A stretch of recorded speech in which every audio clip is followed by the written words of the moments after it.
ವಾಸ್ತು ಟಿವಿಗೆ ಸ್ವಾಗತ. ನಾನು ಸರ್ದಾರ್. ವಿಜಯಪುರದ ಮದಿನಾನಗರದಲ್ಲಿ ಭೀಮಾ ತೀರದ ಹಂತಕ ಭಾಗಪ್ಪ ಹರಿಜನ್ ಬರ್ಬರ ಹತ್ಯೆಯಾಗಿದೆ.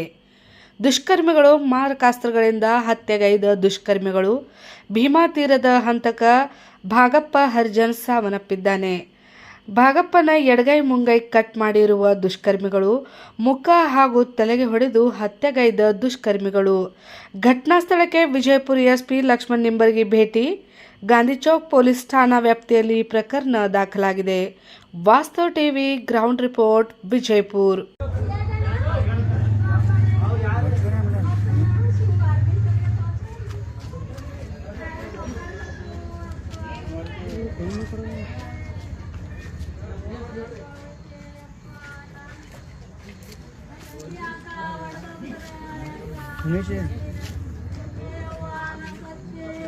ಕಡೆ